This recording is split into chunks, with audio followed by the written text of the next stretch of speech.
이름이 저와 여러분들에게 능력이 되고 또 우리를 구원하시는 이름이 된다는 말씀 감사합니다. 러시아의 유명한 톨스토이 작가를 잘 아시는데 이분이 태어나서 귀족의 가문에서 태어나서 백작의 칭호를 받았습니다.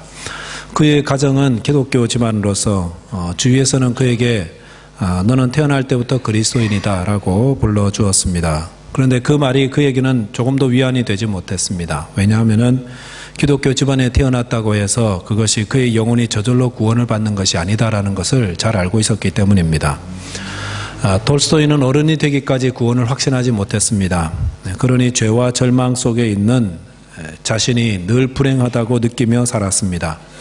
기독교 집안에서 태어났죠. 귀족 집안에서 살아가는데 왜 불행한가? 근데 가만히 보니까 자기 같은 그런 사람들이 너무나 많더라는 겁니다. 교양이 있다고 생각하고 귀족으로 살아가고 부유하게 살아가는데 불행한 삶을 사는 사람들이 너무나 많았다는 것입니다. 겉으로는 사람들이 부러워하는 삶을 살지만은 그들의 마음은 자기처럼 한없이 불행하다라는 것을, 초라하다라는 것을 볼 수가 있었습니다. 그런데 이 톨스토이가 어느 날 놀라운 사실을 발견했습니다. 그것은 당시에 정말 교양도 없고 투박하고 먹고 살기 허덕이는 노예 같은 농부들, 농노라고 그러지요. 그들 안에 참된 만족과 고상함이 있다는 것을 알게 되었습니다. 그들 가운데에 귀족도 아니고 또 고상한 삶과는 거리도 멀고 먹고 사는 것이 늘 허덕이는데 그들 안에 참된 만족과 고상함이 있다는 겁니다.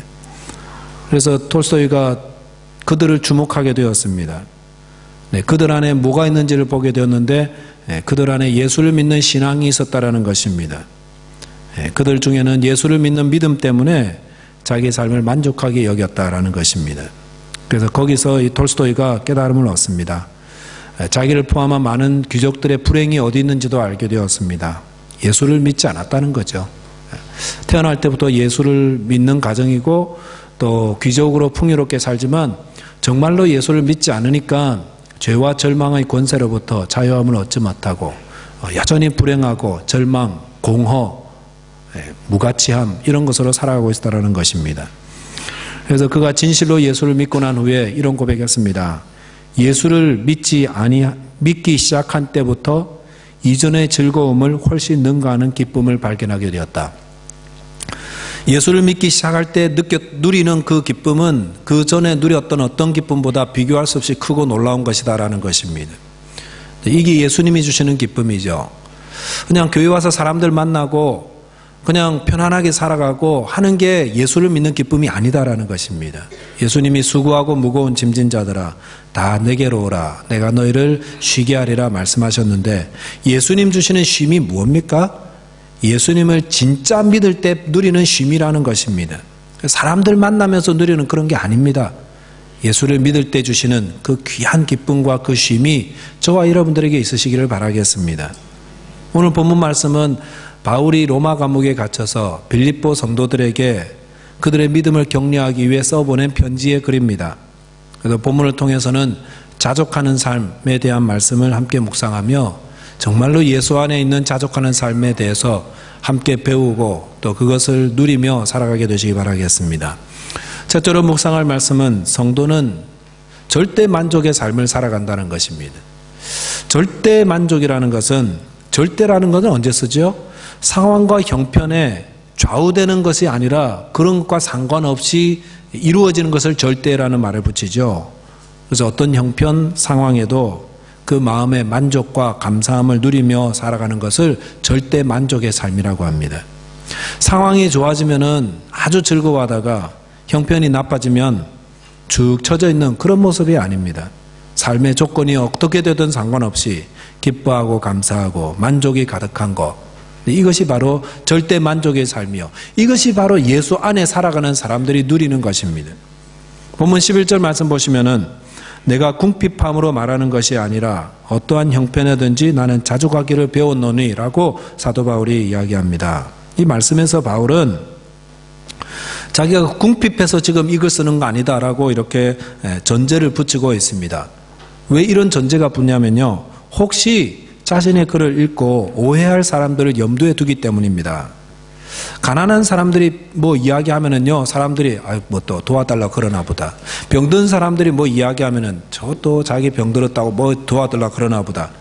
감옥에 갇힌 사람들이 뭘 편지를 보내오면은 자기 감옥에 갇혔으니까 뭘 좀 도와달라고 그러나 보다. 사람들이요, 내용과 상관없이 그렇게 생각한다라는 것입니다. 또 실제로 사람들이 그런 분도 있어요. 가난하고 병들고 어렵고 이런 처지에 있는 사람들이 자기 상황을 이야기하면서 날 좀 도와달라, 이런 메시지를 자꾸 보내는 그런 경우도 있다라는 것입니다. 그래서 바울은 그게 아니다, 지금 하려는 거는 내가 궁핍함으로 말하는 게 아니다라는 것을 전제로 자족에 대한 말씀을 가르치며 나는 자족에 대해서 이렇게 배웠다라고 기록하고 있는 것입니다. 자족에 대한 이야기하면은요, 사람들이 구름 잡는 이야기로 생각하기 쉽습니다. 뭐 그런 말 들었다고 해가지고 우리의 삶이 바뀌는 게 뭐가 있냐, 이렇게 말할 수도 있죠. 과거에 우리 선비들 가운데에 폭우가 내려가지고 마당에 넣어놓은 곡식이 다 떠내려가도 그냥 집안에서 책만 읽는 그런 사람들이 있었습니다. 이런 걸 자족이라고 말하지 않습니다. 성경이 말하는 자족은 그런 게 아닙니다. 생활과 동떨어진 믿음만 있고 생활은 딸로 하는 그런 게 아니라 우리의 자족, 우리의 삶 깊숙이 뿌리 내려져 있는 그런 자족입니다. 그래서 바울의 삶을 보면은 그가 자족해서 어떤 삶을 사는지를 알 수가 있습니다. 그는 복음을 전할 때에 원칙이 있는데 자비랑 선교였습니다. 자비랑 선교가 뭡니까? 그것은 스스로 복음을 전하면서 필요한 생활비, 필요한 것들을 자기가 스스로 일해서 번다는 거예요. 누구에게 의지하지 않는다는 것입니다. 당시에도요, 복음을 전하면서 복음을 전한 곳에 가서 돈을 받는 그런 복음 전도자들이 있었습니다. 잘못된 건 아니에요. 그렇게 했었어요. 그런데 바울은요, 데살로니가 교회 같은 교회에서 가서 복음을 전할 때는 그 교회 성도들이 혹시 복음을 전하는 바울에게 우리가 돈을 드려야 되는데 뭐 그런 부담감 가질까봐 그런 것 전혀 받지 않고 어떻게 했습니까? 스스로 그냥 일했어요. 스스로 일하면서 자기가 번 돈 가지고 생활비 하면서 복음 전하고 그런 일을 했다라는 겁니다. 이게 자비랑이죠. 이것이 만족하며 살아가는 사람의 모습이에요. 이게 만족하며 살아가는 사람들. 만족하며 사는 것이 어떤 것입니까? 복음을 전하는 자들은 뭐 이슬 먹고 살아갑니까? 아니죠. 복음 전하면은 뭐 엘리야처럼 맨날 까마귀가 뭐 쌀 갖다 주고 고기 갖다 그렇게 하나요? 그런 거 아니잖아요. 필요하잖아요. 먹고 살아야 되잖아요. 생활비가 필요하잖아요. 근데 그것을 복음을 전하는 바울은 어떻게 충당했습니까? 자기가 스스로 일해가지고 장막 만들면서 그런 걸로 생활비 벌고요. 그리고 또 복음을 전했다라는 것입니다. 즉 누군가에게 폐를 끼치면서 나는 만족합니다, 이렇게 하지 않았다라는 것입니다. 바울은 복음을 전하면서 자신이 필요한 것들을 벌었었습니다. 그러면서도 도움 주는 곳이 있으면 그 도움을 받아서 좀 더 사역에 더 전념하고, 그리고 도움 주는 거 없으면은 자기의 필요한 것들은 자기가 벌어서 일하면서 또 복음을 전하고, 그러면서 자신은 자족한다 그랬습니다. 이 사역에 어떻게 자족하며 사역하고 있습니까? 필요한 것들을 알아서 스스로 채워가는 거예요. 스스로 채워가는 거예요. 그런데 이렇게 스스로 만족하면서 복음을 전하니까 장막을 얼마나 만들었을까요? 장막 만들어가지고 떼부자가 되고 거부가 되려고 하지 않았겠죠? 최소한의 것만 벌었지 않았겠습니까? 지금 뭐가 주 사역이죠? 바울에게는 복음 전하는 거잖아요. 그러니까 이 사역을 이루어가기 위해서 필요한 생활비는 자기가 최소한의 것을 벌어서 채웠다라는 것입니다. 그러면서 만족하고 자족하는 삶을 살았다는 것입니다. 어떤 삶이 자족하는 삶일까요? 내가 이것도 하고 저것도 하고 남들 하는 거 다 하면서 그러면서 나는 다른 사람들 하는 거 다 했으니까 나는 자족한다, 이게 아니다라는 것입니다. 복음을 전하면서 생활비는 최소한으로 벌어야 되니까 씀씀이는 어떨까요? 절제하겠죠. 씀씀이도 자가 줄이겠죠. 그러니까 있는 것 가지고 만족하면서 씀씀이 줄이면서 그러면서 만족하면서 복음을 전하는 삶을 살았다라는 것입니다. 오늘날 자족을 좀 잘못 이해해가지고 어떤 게 자족하는 삶인가? 남들 하는 거 다 해야 된다. 남들 정도는 내가 뭐 이렇게 살아야 된다. 그러면서 내 삶에 어려움이 없는 것, 이거를 자족으로 생각해서는 안 된다라는 것입니다. 자족하는 삶은 절제하는 삶이에요. 최소한의 것으로 사는 거예요. 그래서 남에게 폐를 끼치는 거 아닙니다. 내가 자족하기 위해서 남에게 돈 벌리고 폐를 끼치고 이러는 게 아니다라는 겁니다. 부모님께서 돈 받아가지고 살고 이런 게 아니다라는 것입니다. 그래서 스스로 일하면서 필요한 것들을 채우면서 그러면서 하나님의 나라를 위해 살아가면서 부족함 없이 나는 만족하며 살아가는 것입니다. 손봉호 박사님, 한국의 그 기독교 사회 윤리에 대해서 굉장히 뛰어나신 분이죠. 그분이 미국에서 공부할 당시에 미국에는 가난한 나라에서 온 유학생들에게 주는 장학금이 당시에는 있었습니다. 그런데 옛날에는 이 환율이 크게 차이가 나니까 어떤 분들은 그 장학금을 본국의 가족들에게 보내가지고 도움을 주는 그런 일도 있었습니다. 가난한 나라 학생들에게 주는 일종의 특혜였죠. 그런데 손봉호 박사님은 당시에 공부를 잘했습니다. 2등 정도 했기 때문에 충분히 장학금을 받을 수 있었지만 그분은 돈을 받으려고 하지 않았습니다. 돈이 많아서가 아닙니다. 가난했습니다. 그러나 그는 스스로 자립심을 기르고 싶어 했습니다. 그래서 돈을 받지 않고 잔디 깎게 하고 청소하고 접시 닦고 바쁘게 힘들게 생활비 벌고 그다음에 필요한 것 벌고 하면서 공부하면서 일하면서 이러면서 자립하면서 공부하였습니다. 그리고 나이가 많이 들어가지고 자기가 당시 했던 그런 삶을 돌아보면서 그때 그 일은 참 잘했다라고 스스로 평가하면서 이렇게 이야기를 나누더라는 것입니다. 여러분, 우리가 자족하면 어떻게 될까요? 손봉호 박사님이 유학생활하면서 어떻게 했었을까요? 자족하면서 절제하면서 씀씀이 줄이면서 이렇게 살았지 않았겠습니까? 자족한다는 것은요, 씀씀이를 줄이는 거예요. 전략하며 사는 겁니다. 디모데전서 6장 6절 7절 8절 보면 이런 말씀이 있죠. 그러나 자족하는 마음이 있으면 경건은 큰 유익이 있느니라. 자족하는 마음이 있으면 경건은 큰 유익이 있느니라. 그러면서 우리가 세상에 아무것도 가지고 온 것이 없음에 또한 아무것도 가지고 가지 못하리니 우리가 먹을 것과 입을 것이 있은즉 족한 줄로 알지니라 라고 하였습니다. 여기서도 자족에 대한 말씀하시는데 어떨 때 족한다고요? 입을 것과 먹을 것만 있으면 족하다 이렇게 말씀하셨습니다. 먹을 것과 입을 것만 있으면 최소한의 것을 가지고 살아가고 있다면 이것은 만족할 수가 있다. 오늘날 왜 만족이 없을까요? 먹을 게 없습니까? 입을 게 없습니까? 빵 쪼가리 하나 먹고도요 만족할 수가 있어요. 근데 너무 많이 먹으려고 그래요. 너무 부유하게 너무 화려하게 먹으려고 그래요. 남들처럼 먹으려고 그러니까 만족이 없죠. 또 왜 입을 거 없어요? 저기 셀베이션 아미 같은 샵에 스토어 가보세요. 얼마나 2불 주고 1불 주고 좋은 옷 많이 살 수 있어요. 근데 우리나라는요, 우리나라 사람들 남에게 또 보여야 되잖아요. 그러니까 남에게 또 보여야지요. 어떻게 산다고 그럴싸하게 이야기해야 돼. 이러니까 만족이 없는 거예요. 스스로 자족하지 못하는 것입니다. 그러면서 부족하다 그러고 경건을 소중하게 생각하는 분들은 이 절대 만족의 삶을 배우셔야 됩니다. 나의 삶에 만족하지 못하면서 경건의 삶 살 수가 없습니다. 남들과 자꾸 비교하면은요 만족이 없습니다. 오늘날 부족함은 어디서 나옵니까? 상대적 박탈감이라고 그러죠. 우리 한국 사람들 남에게 보이는 거 너무 소중하게 생각하다 보니까 그거 맞추려고 하다 보니까 만족이 없어요. 하지만 성도가 먹을 것과 입을 것만 있으면은 자족할 수 있다고 자족할 수 있습니다. 화려하고 고급스러운 곳에서 좋은 음식 먹고 부유하게 살고 그래야 만족하는 것이 아닙니다. 잠언 15장 17절에 보시면은 채소를 먹으며 서로 사랑하는 것이 살진 소를 먹으며 서로 미워하는 것보다 나으니라 라고 하였습니다. 채소를 먹으며 서로 사랑하는 게 뭡니까? 채소 먹는 거 가난한 거죠?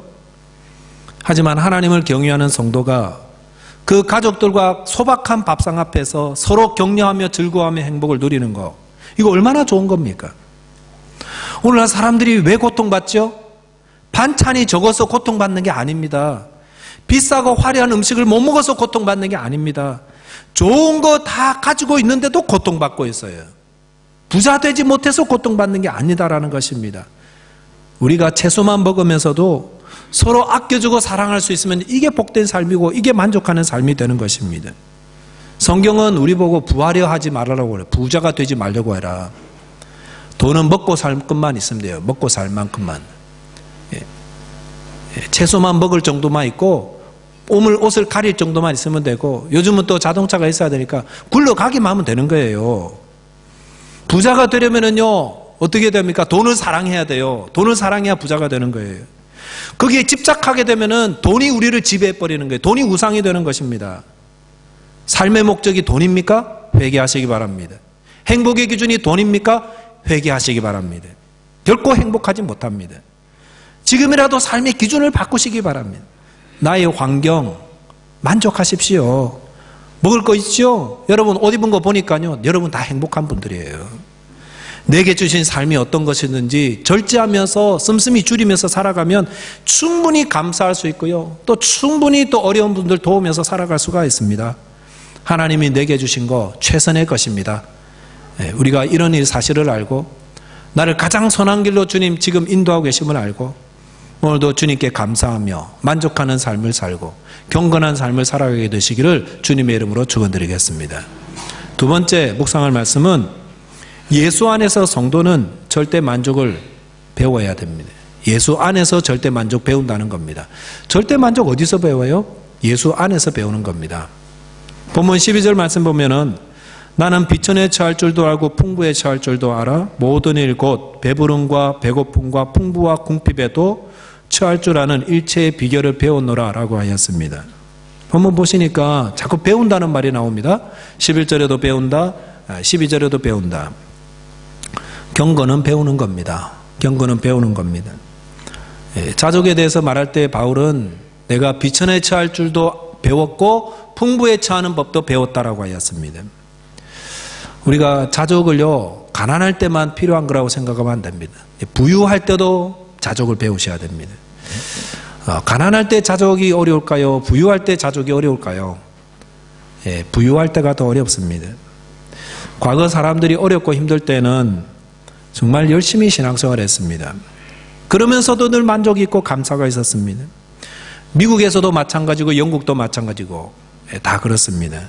한국도 70년, 80년대 참 먹고 살기 힘들 때는 정말 예수님 잘 믿었습니다. 그러면서도 감사했고요. 이민사회도 마찬가지지요.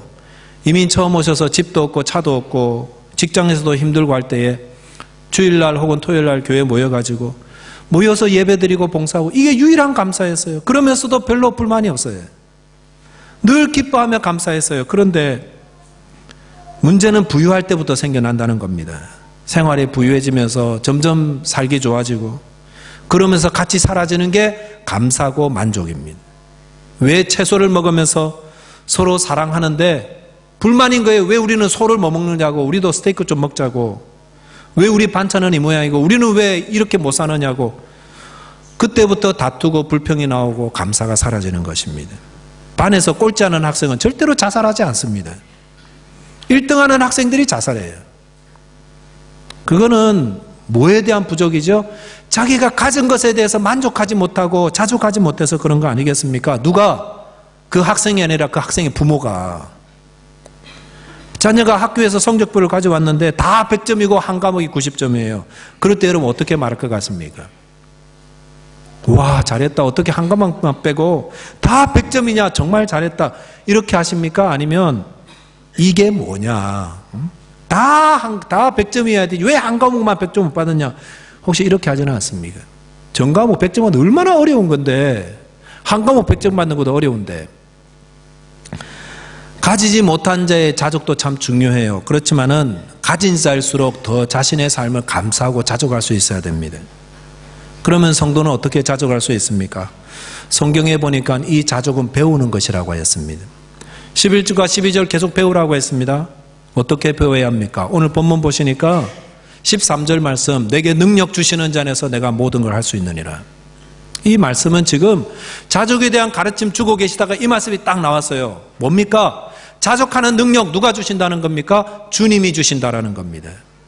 예수님은 어떤 상황에서도 우리에게 자족할 힘을 주시는 분이에요.